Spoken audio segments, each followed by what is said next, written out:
Imagine this. You wake up late, hit snooze 3 times, scroll TikTok for an hour, complain you have no time for the gym, and then binge Netflix while eating Doritos straight from the bag. At midnight, you tell yourself you'll start tomorrow. Guess what? You've been starting tomorrow for the last 10 years. You've been treating life like a group project and hoping someone else will do your part. Newsflash, that someone isn't coming. You're it. And if you keep living like this, life is going to eat you alive, and you'll thank it for the crumbs.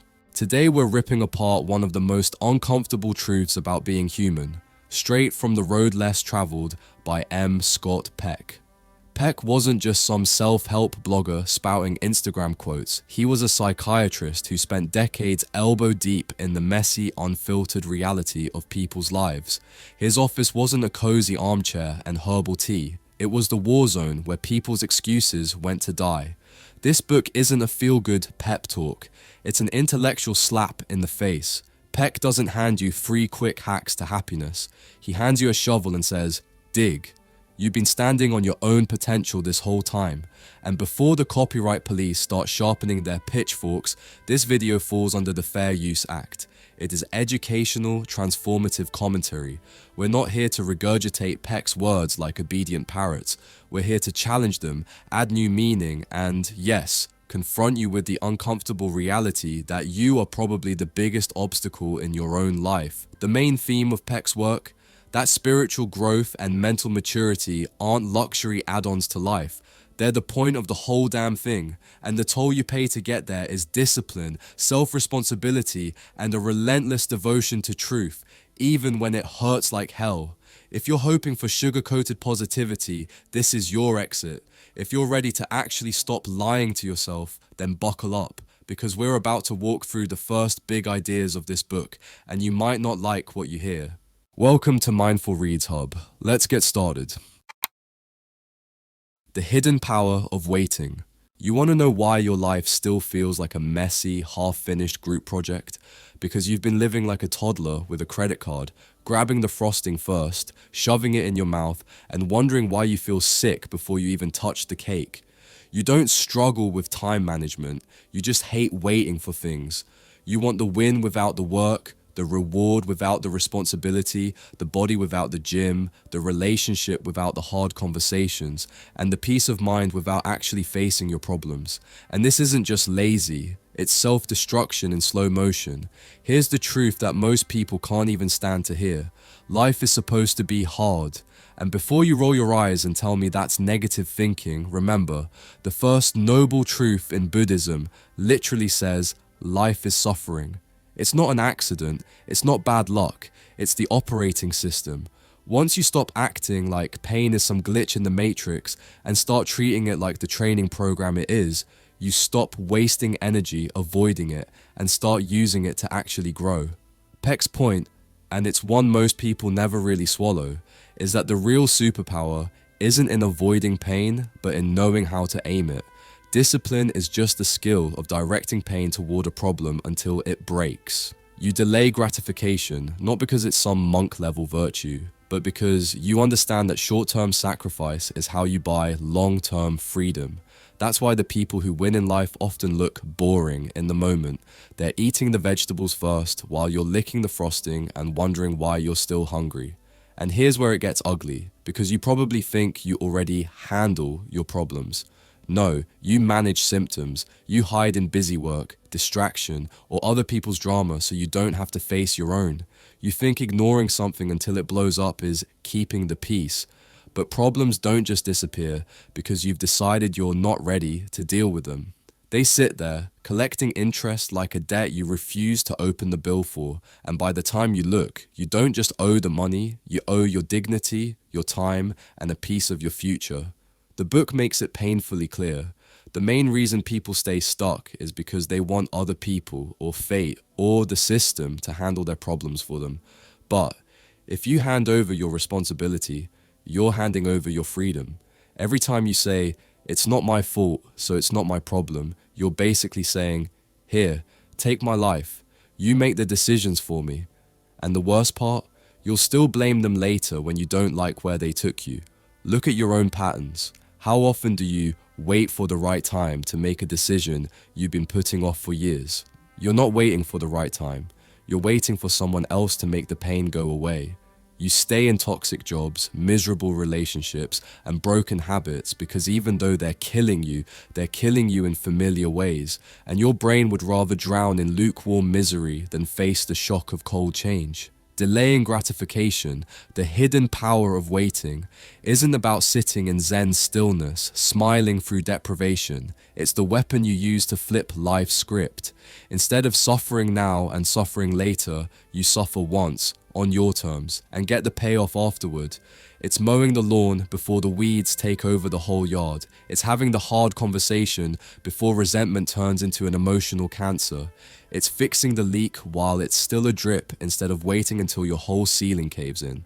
The uncomfortable truth is that no one's coming to save you from the problems you won't face. That's on you. And if you want to keep pretending that someone else is responsible for how your life turns out, fine. But don't act shocked when you wake up one day and realize you've built your entire life around avoiding the very things that would have made you strong. Key takeaway, pain isn't a punishment, it's the tuition you pay for growth. The faster you stop dodging it and start using it intentionally, the faster you stop living at the mercy of your own problems. Favorite quote, problems do not go away. They must be worked through or else they remain forever a barrier to the growth and development of the spirit. The lies we inherit. You think you're making choices, but most of what you call your life is just an echo of somebody else's programming. You weren't born with your beliefs about love, money, work, or what kind of person you are. You absorbed them like secondhand smoke from the people who raised you. You didn't just get their hair color or their jawline, you got their temper, their fears, their coping mechanisms, and their unfinished business. And the worst part? You've been defending their mistakes as if they were your own ideas. Here's the hard truth. Kids don't learn from what you say, they learn from what you are. And a lot of parents, even the ones who meant well, taught by example that chaos is normal, that self-control is optional, and that love comes with conditions. You saw them promise things and never deliver, lash out when they were tired, blame everyone else for their misery, and then turn around and lecture you about being responsible. That's like someone setting the kitchen on fire and then telling you not to play with matches. Peck makes it painfully clear. Discipline is a form of love, but it's rare because real love takes time, and time is the one thing selfish people won't give you. If your parents only gave you attention when you were in trouble, or if they were too busy to notice you until your behavior forced them to, you learned fast that survival meant staying small, staying quiet, or acting out just to get a reaction. That isn't your personality. That's your adaptation to their absence. Then there's the mental gymnastics we develop to avoid responsibility. Some people take all of it. The neurotics who blame themselves for everything, even the weather. Others take none of it. The character disordered who treat every problem like someone else's fault. Most of us are a cocktail of both. Guilty over the wrong things, blind to the right ones. You might feel crushing shame over a harmless mistake, but excuse away your own selfishness because life's been hard. And if you're thinking, well, I had a rough childhood, so it's not my fault. Congratulations, you've just given away the steering wheel. Peck calls this the escape from freedom, when you hand your agency to someone else so you don't have to feel the pain of making hard choices. It's easier to blame your ex, your boss, your parents, or society than to admit that you, right now, are responsible for your next step. But every time you do that, you're trading freedom for the illusion of safety. Here's the twisted thing. Those old patterns from childhood still feel safe even when they're killing you. If you grew up around instability, you'll subconsciously create it in adulthood because stability feels foreign. If you grew up being criticized, you'll attract people who keep criticizing you because it feels like home. You call it just the way I am, but it's really just the way you were trained to survive. And survival is not the same as living. Breaking out of this isn't about forgiving and forgetting, it's about looking at the people who shaped you and admitting, without flinching, where they failed you, and then refusing to fail yourself in the same way. It's letting go of the excuse that your life is someone else's mess to clean up. It's stopping the generational chain reaction so your future self and your future kids don't have to inherit the same garbage.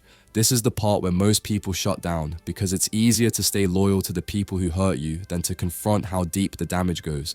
But until you do, you'll keep acting out their script, hitting the same plot twists they did, and wondering why your life feels like a rerun. Key takeaway: you can't control the lies you inherited, but you can control whether you keep living by them. The moment you take full responsibility for your life without handing it off to the past is the moment you stop being a character in someone else's story and start writing your own. Favorite quote: if you are not part of the solution, then you are part of the problem. See the world as it really is. Most people walk through life thinking they're seeing the world as it is, when in reality they're just seeing the world as they've been trained to see it, like wearing someone else's prescription glasses your entire life and wondering why everything looks blurry. You're not looking at reality, you're looking at your reality, the one that's been filtered through outdated maps, half-truths, wishful thinking, and the lies you tell yourself so you can sleep at night. And the scariest part? You actually fight to keep those lies because the truth would mean you'd have to change.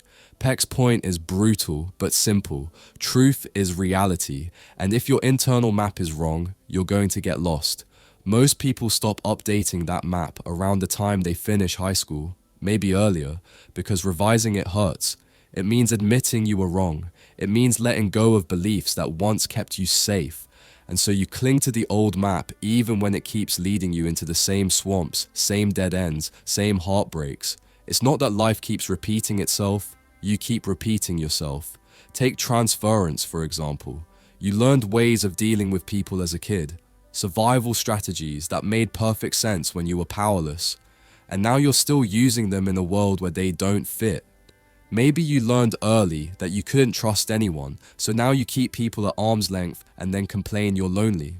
Or you learned that love comes with chaos, so you keep choosing partners who bring drama because it feels right. That's not fate. That's you following the wrong map over and over. And when reality challenges those maps, most people don't just ignore the new information, they attack it. They call it negative, fake, dangerous, anything to avoid having to redraw the lines. You'd think the smarter move would be to upgrade your map, but change means losing the comfort of certainty, and certainty is addictive. You'd rather be confidently wrong than uncomfortably right.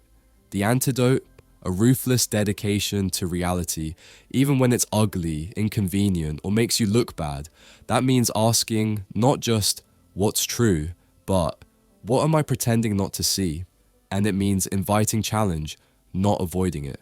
When someone pokes holes in your worldview, your ego will want to shut them down. But if you care about reality more than your pride, you'll listen, because every correction makes the map sharper.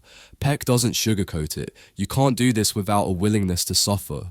Seeing the world clearly means facing your own role in the mess. It means realizing that some of the pain in your life wasn't just bad luck. It was you, refusing to redraw your map when all the signs told you to. And it means sometimes living in the tension of not having an answer yet, resisting the urge to fill the space with easy lies. Balancing comes into play here too, holding two opposing ideas in your head without rushing to collapse one into the other. It's the ability to bracket your assumptions, put them aside temporarily, and actually look. Most people can't do this because they're terrified that if they stop clinging to their beliefs, they'll fall apart. But that's the irony. The more you can let go of certainty, the more resilient you become. The world is constantly changing, and if you're not updating your map, you're falling behind.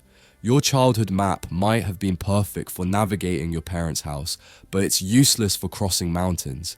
If you want to stop crashing into the same walls, stop blaming the terrain and start looking at your damn map. Key takeaway: you don't need a perfect map. You need one you're willing to keep redrawing. The truth isn't something you find once, it's something you fight to stay in contact with every single day, especially when it costs you comfort. Favorite quote: mental health is an ongoing process of dedication to reality at all costs. Beyond the fairy tale. Most people's idea of love could fit on a cheap Valentine's Day card, and that's exactly why their relationships implode. You've been spoon-fed a diet of Disney endings, rom-com meet-cutes, and Instagram couples posing on beaches while holding hands in that staged but casual way. and you swallowed it whole. You believed love was something that just happens, a lightning bolt you're lucky to catch, a mystical force that will sweep in, fix all your wounds, and make your life cinematic. You think love is about finding the one. Peck says, and reality confirms, it's about becoming the one. And that's a much harder job. The truth is that most people's version of love is just a cocktail of lust, ego, and projection. You fall for someone because they make you feel a certain way, usually wanted, seen, or validated, and then you call that love. You're not actually seeing them, you're seeing the reflection of your unmet needs. Falling in love is easy because it's a form of self-delusion. Your brain floods you with dopamine and serotonin, convincing you found your soulmate when really, you found a shiny new distraction. That's why so many relationships fizzle as soon as reality shows up. The spark fades and you panic, thinking love has died. But love didn't die, your fantasy did. Peck dismantles this myth without mercy. Romantic love, in its infatuation phase, is not a reliable foundation. It's chemically designed to blind you so you'll bond long enough to maybe raise a child. It's nature's trick, not your personal miracle. Real love starts after the high fades, when you see the other person as they truly are, flaws, habits, annoying quirks, and still choose to commit. And that commitment isn't passive. Love isn't something you have, it's something you do. It's action, it's investment, it's work. And here's where most people run, because real love demands boundaries. Peck talks about ego boundaries, not to make you cold, but to make you strong enough to love without losing yourself.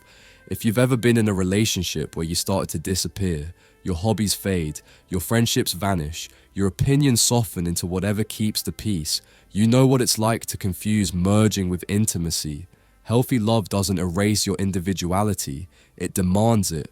Without a solid sense of self, you can't meet the other person as an equal. You'll either collapse into them or try to control them. Our culture glamorizes the idea of two becoming one. But in reality, that's a recipe for resentment. Love should be about two whole people walking side by side, not fusing into some codependent blob. It's the difference between holding hands because you want to, and holding on because you'll fall apart if you let go. The fairy tale makes dependency look romantic, but dependency is just fear in costume. Fear of being alone, fear of not being enough, fear of facing life without someone else as your emotional crutch. If you want the kind of love that actually lasts, you have to kill the fantasy first. That means dropping the idea that love will feel like a constant high. Sometimes it will feel boring, sometimes it will feel like work, sometimes it will feel like the absolute last thing you want to deal with. And that's when you'll find out whether it's love or just convenience wrapped in hormones.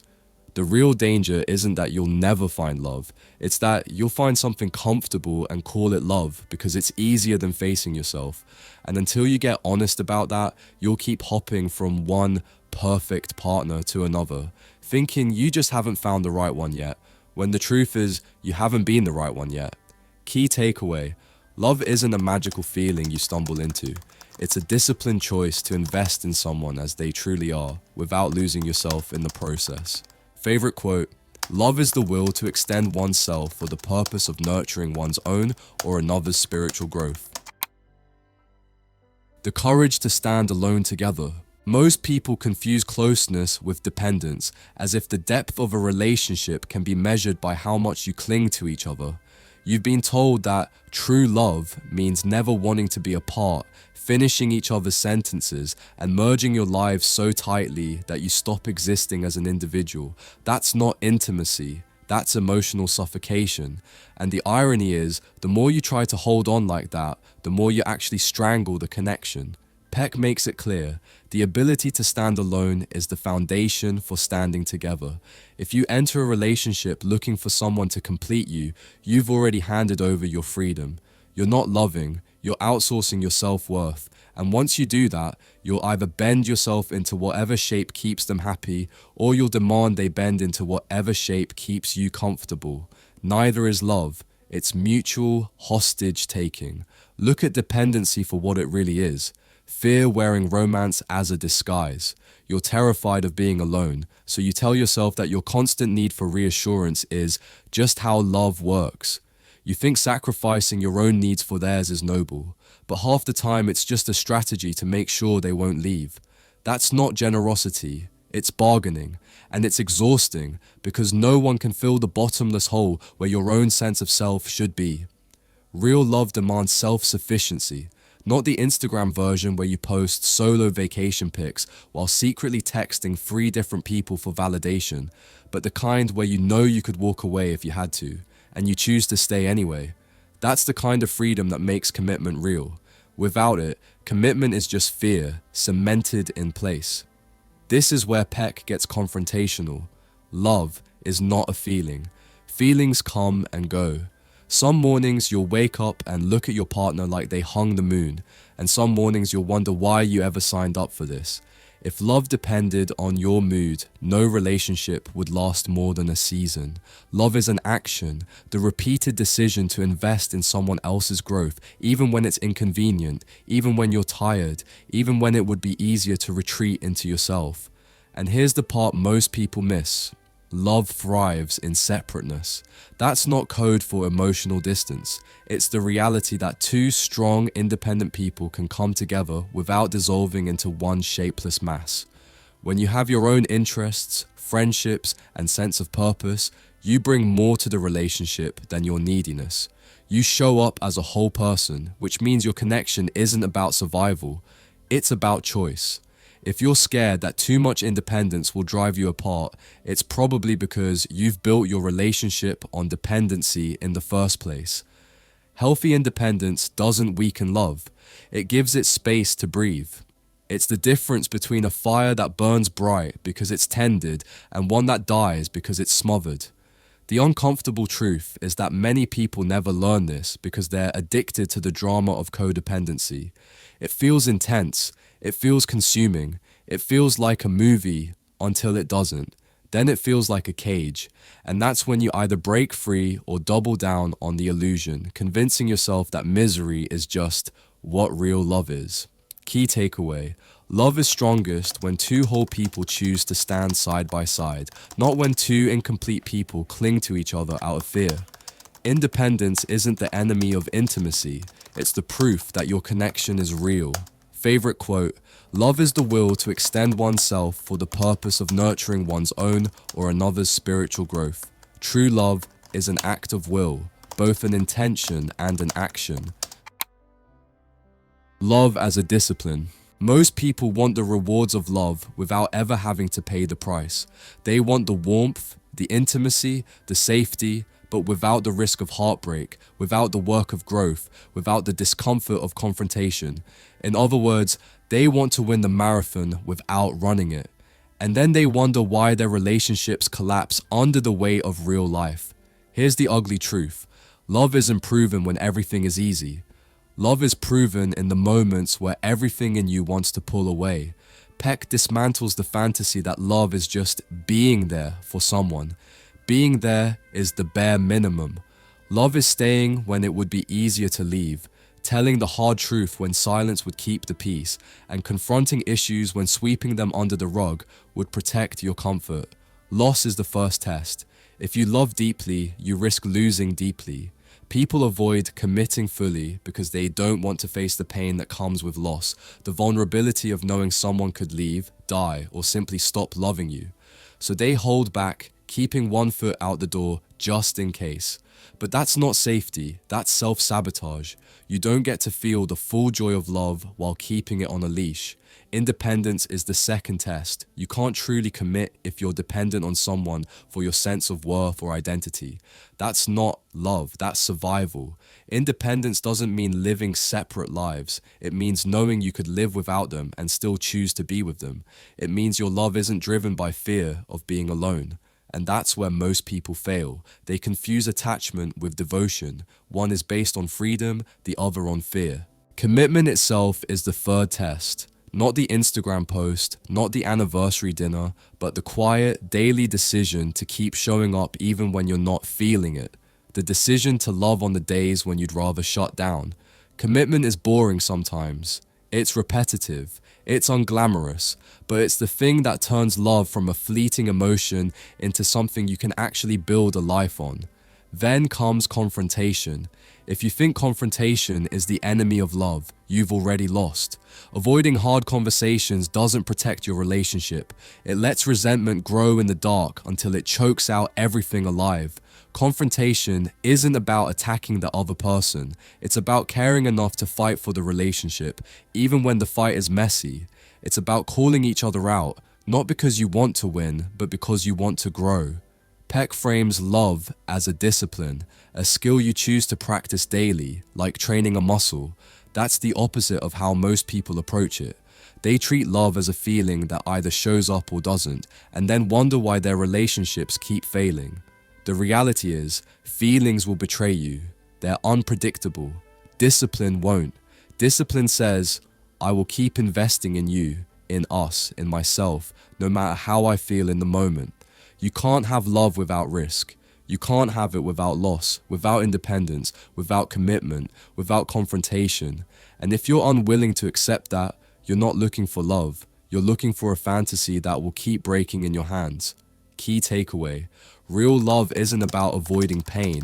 It's about embracing the risks, losses, and conflicts that forge a deeper connection. If you want something that lasts, you have to treat love as a discipline, not a mood. Favorite quote: love is not simply giving, it is judicious giving and judicious withholding as well. It is the discipline of giving ourselves to another while preserving our own integrity. The maps we live by. Most people don't realize this, but the way they see the world is less about reality and more about the map they were handed by their parents, their culture, their religion, and every half-baked belief they picked up along the way. The problem? That map might have made sense when you were 6, when the world was small and predictable, but now you're trying to navigate rush hour traffic in a city that didn't exist when your map was drawn, and then you wonder why you keep getting lost. Peck pulls no punches. Your worldview, your internal map of how life works, dictates every choice you make. If the map says the world is dangerous, you'll live in fear. If it says people are untrustworthy, you'll sabotage relationships before they can fail you. And if it says success is impossible unless you're lucky, you'll unconsciously make sure you're never too successful, because that would break the rules you've accepted as truth. Here's the kicker: most people never update their map. They cling to childhood beliefs as if they're sacred, even when those beliefs are the very things choking their potential. It's like using a tourist brochure from the 1970s to navigate modern Tokyo. Not only will you be wrong, you'll be confidently wrong, and that's the most dangerous kind of wrong there is. One of the most explosive examples Peck gives is religion. He's not here to trash faith, but he's ruthless about exposing how religious worldviews can be either liberating or crippling, depending on whether you treat them as living, evolving systems or as static relics. If your worldview can't handle questions, it's not a worldview, it's a prison. And many people prefer the prison because in prison, you don't have to make hard choices. Science gets the same treatment. We love to think of science as the ultimate truth, but Peck reminds us that science too is just another map, one that changes constantly as we get better data. That's not a weakness, that's the point. Yet people cling to outdated scientific truths with the same blind loyalty as dogmatic religion, forgetting that the whole spirit of science is to challenge itself. And this is where it gets uncomfortable. Updating your worldview isn't a one-time thing. It's a lifelong discipline. It requires humility to admit you've been wrong, courage to challenge your most cherished beliefs, and a willingness to walk without a map for a while until a better one emerges. That last part terrifies people, because without a map, you're exposed. You can't pretend to know. You have to actually learn. Here's the reality check. If your life keeps circling back to the same problems, if your truths keep producing pain, maybe it's not bad luck. Maybe it's your map. And unless you're willing to redraw it, you'll keep ending up in the same dead ends, wondering why life feels smaller than it should. Key takeaway: your worldview is your map. And if you don't challenge it, it will quietly limit every choice you make. Updating it is uncomfortable, but it's the only way to navigate life as it actually is, not as you wish it were. Favorite quote: the more clearly we see the reality of the world, the better equipped we are to deal with it. Mirrors that force us to grow. Some people think growth comes from reading the right books or finding the perfect life hack. Wrong. Growth almost always comes from something far less glamorous. People who annoy you, challenge you, or straight up shatter the little glass bubble you've built to keep yourself comfortable. If your life feels too safe, too predictable, too neatly controlled, it's probably because you've been dodging these human mirrors, the ones who show you the parts of yourself you'd rather pretend don't exist. Peck gives us 2 case studies that prove the point, and they're not just feel-good anecdotes. Kathy and Marcia didn't just bump into life's lessons, they were forced into them. Kathy was the kind of person who thought she understood herself until she got tangled in situations that exposed the fragility of her self-image. Marcia, she was even more interesting. She didn't grow because she wanted to. She grew because life slammed her into a wall and said, adapt or break. These women didn't ask to be mirrors for anyone, but their stories reflect something brutal. The fastest way to grow is often through relationships that make you painfully self-aware. Here's the ugly truth. Most people run from these mirrors.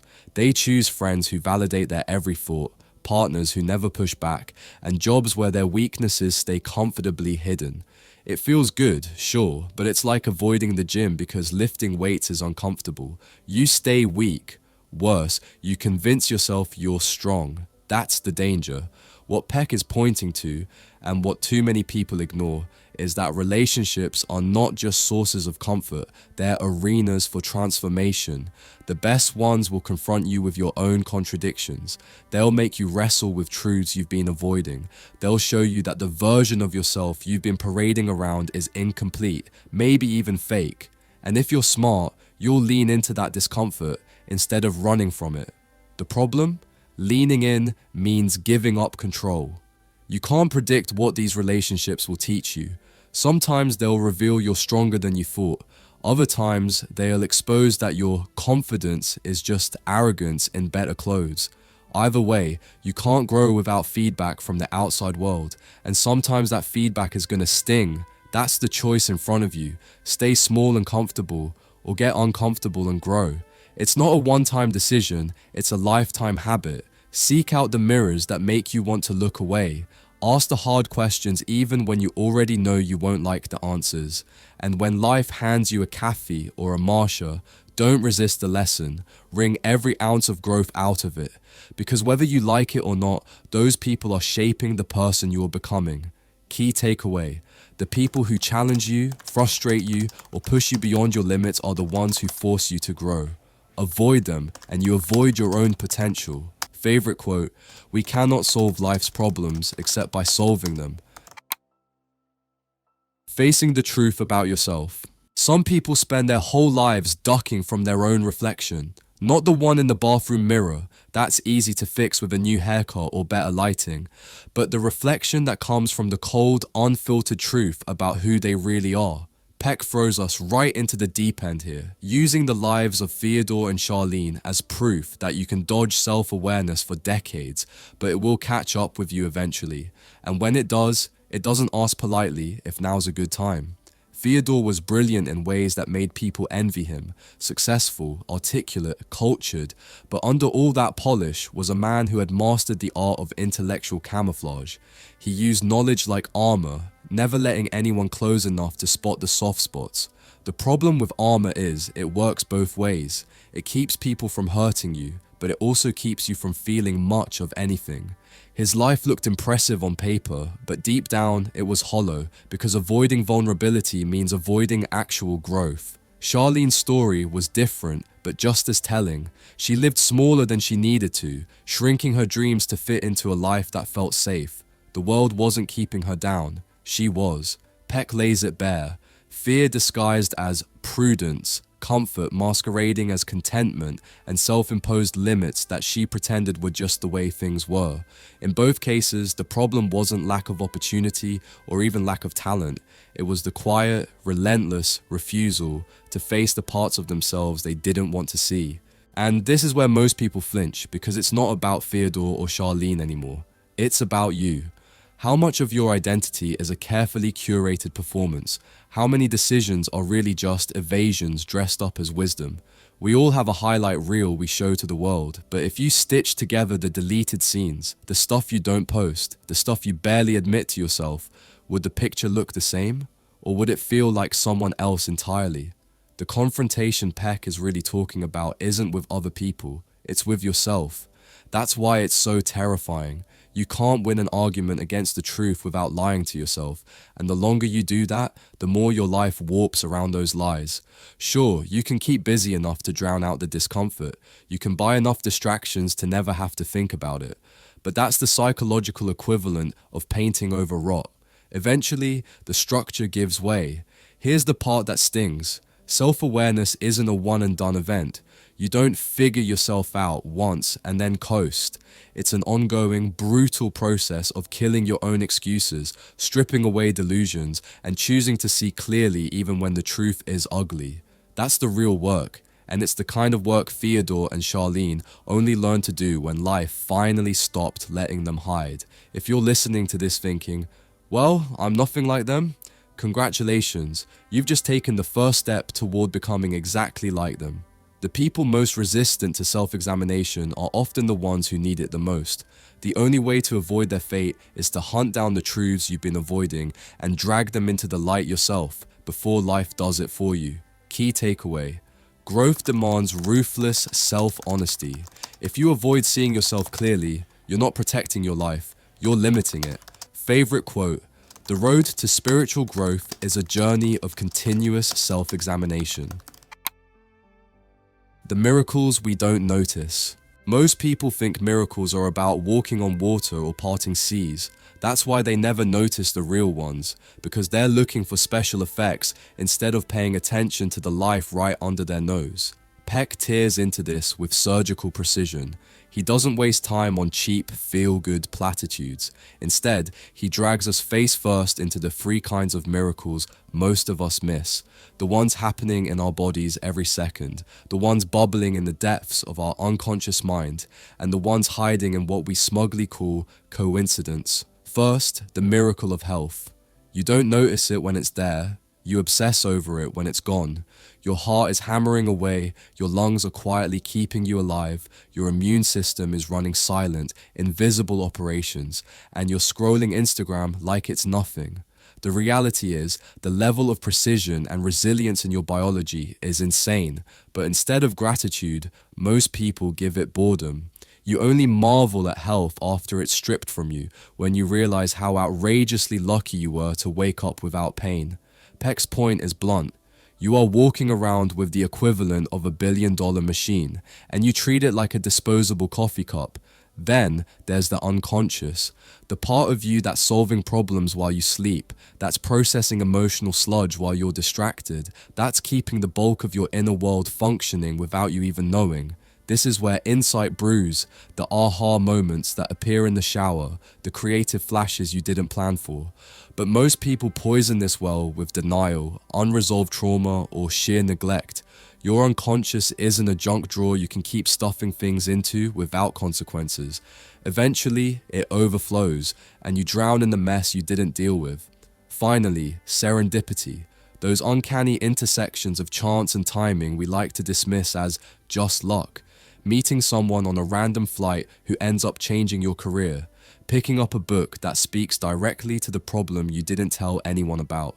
Peck's take is that this isn't magic. It's about living in a way that's alert enough to spot opportunity when it strolls right past you. But here's the catch. You can't notice serendipity if you're stuck in self-absorption or rigid expectations. If you're so busy trying to make life follow your script, you'll miss the moments that could actually rewrite it for the better. And this is where the confrontation comes in, because if you're not seeing miracles, the problem isn't the lack of them, it's you. You've trained your eyes to only see what you expect, and anything outside that narrow lane doesn't register. You've made your life small enough that the extraordinary has no way to get in. This isn't about becoming some blissed out, lotus-sitting mystic. It's about being sharp enough to recognize that the unplanned, the subtle, and the inconvenient are often the very things that could break you open in the best way possible. The real miracle, Peck is saying, is perception. You can spend your whole life waiting for something grand and cinematic, or you can finally grow up, sharpen your awareness, and realize you're already in the middle of miracles too ordinary for your jaded self to notice. The choice is between living blind or living awake. One is safer, the other is worth it. Key takeaway: miracles aren't rare, they're constant. The problem is our refusal to notice them. Favorite quote: "We are surrounded by miracles, yet most of us live as though nothing extraordinary has ever happened." Dancing with the infinite. You can't talk about life without talking about death, at least not if you're serious about living. Most people avoid the topic like it's contagious, stuffing it in the mental junk drawer next to unpaid parking tickets and the fact that one day your phone will stop lighting up with notifications because you won't be here to check them. Peck takes the scalpel to this denial, not out of morbid fascination, but because facing mortality is the only way to stop living like a half-asleep passenger in your own existence. Grace, in his framing, isn't about divine handouts, it's about alignment with the staggering reality that you are part of something unimaginably vast. The universe isn't an Instagram quote about everything happening for a reason, it's billions of years of chaos, violence, beauty, and evolution conspiring to produce you in this exact moment. That's not a cosmic accident, it's a statistical absurdity. And yet, most people treat their time here like it's a waiting room, idly scrolling for their turn to be called, as if their name won't eventually be the one the nurse reads in that final voice. Peck's dismantling of our shallow relationship with time is ruthless. We live like the infinite is a concept we can ignore until retirement, never realizing the infinite is breathing down our necks now. When you grasp that evolution didn't just create opposable thumbs and Uber Eats, but the consciousness you're using to read this sentence, the only sane reaction is awe. Not the sugar-coated kind, but the holy hell, I have no excuse to waste this kind. The miracle of evolution isn't just that life adapts, it's that it demands participation. And here's the brutal part: if you're not actively shaping yourself, you're devolving. The same forces that gave you this brain, this awareness, will pass you by if you sit still. Entropy doesn't care about your potential. Peck's point lands hard. Life is either expanding or contracting, and you decide which side of that equation you're on every single day.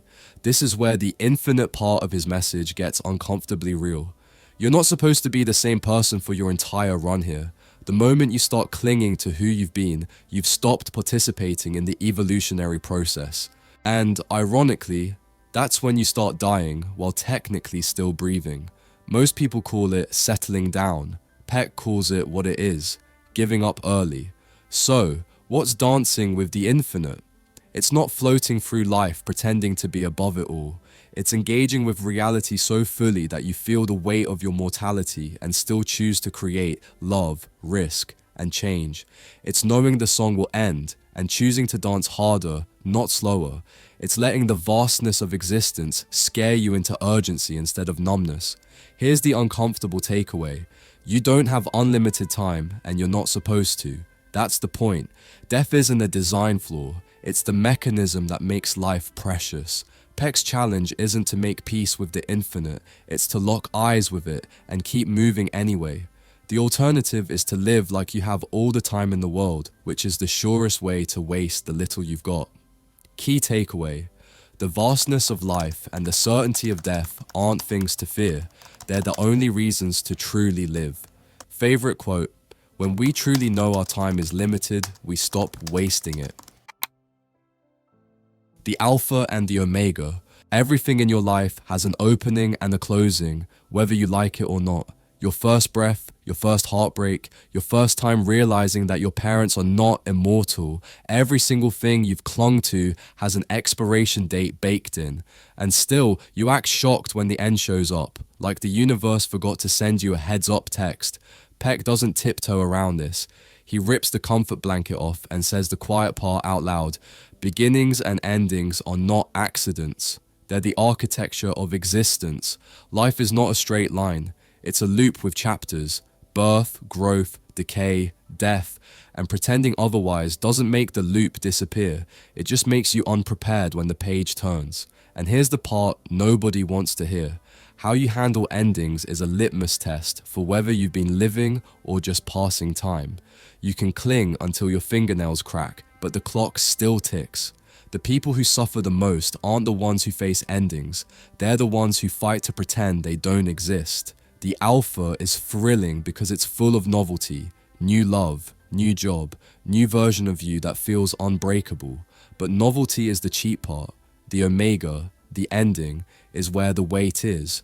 That's where you find out if your life has been about accumulation or transformation.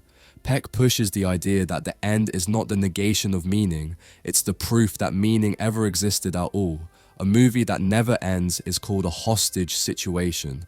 A life that refuses to close its chapters is just as stagnant. We treat death, loss, and change as intruders instead of inevitabilities, so we never practice for them. But if you understand that every alpha has its omega built in, you stop clutching life like it's a fragile glass bauble and start holding it like it's meant to be used. Hard, with fingerprints all over it. And yes, that means loss will hurt more. But numbness is not a life skill. It's surrender disguised as stoicism. This isn't just about mortality, though that's the clearest example. It's about the 1,000 tiny deaths you experience, relationships ending, identities shifting, beliefs collapsing. Most people try to Frankenstein their old life back together instead of letting the old one be buried and building something new from the wreckage. But here's the blunt truth. If you can't end well, you can't begin well either. Endings are where the soil gets turned for the next beginning to root. The full circle nature of life doesn't mean it's predictable, it means it's rhythmic. Peck's point is viciously simple. The alpha is not the opposite of the omega, it's its partner. Without endings, beginnings lose their urgency. Without beginnings, endings lose their point. And if you're stuck between them, refusing to start or to close, you're not suspended, you're decaying in place. So the question is not, how do I avoid the omega? It's, how do I meet it so fully that when the alpha comes again, I'm not the same person who last saw it? That's what it means to live with the alpha and omega in mind. You don't just survive the cycle, you let it shape you. Key takeaway. The start and end of every chapter in life aren't random. They are the system. Meet both with the same presence and courage, and you'll stop fearing the clock. Favorite quote, the beginning and the end are but points on the same circle. Conclusion. So here we are, end of the road. You've been dragged through the trenches of discipline, had your illusions about love demolished, been shoved into the mirror to face your own inconvenient truths, and maybe, just maybe, you've caught a glimpse of that quiet grace that's been holding you together this whole time. If you made it this far, congratulations. You've survived something most people never even start. But survival isn't the goal here. Transformation is. This book doesn't coddle you. It doesn't offer 5 easy steps to happiness or some Instagram-worthy mantra you can slap on a coffee mug. It is a demolition job on your excuses, your comfort zones, and your delusions. Peck isn't here to hand you a hug. He's here to hand you a mirror and a crowbar. He makes you see that life isn't about controlling outcomes. It's about meeting reality head on. Every alpha, every omega, every gut punch in between. And growing through it instead of whining your way around it. And if you think you've got it now because you listened to a summary, you're fooling yourself. You've only tasted the edges. The book itself, cover to cover, is a scalpel. It cuts deeper, and if you've got the guts, it'll slice through the very fabric of the lies you've been living by. This, what you just heard, is a map sketched in broad strokes. The book is the full terrain. You want the full effect? Go buy it. Not as a token for your shelf, but as ammunition for the war you're fighting with yourself. Because here's the final uncomfortable truth. You don't get to finish this work. There is no diploma in being human. There's just the next challenge, the next ending, the next beginning, over and over until you run out of time. The point isn't to escape that cycle, it's to become the kind of person who can walk through it without flinching. So take what you've learned here and do something reckless with it. Cut the dead weight, confront the lie you've been avoiding, start the damn thing you've been postponing because you're not ready. Newsflash, you'll never be ready. The starting line and the finish line are the same thing, and the only people who win are the ones who step into both without hesitation.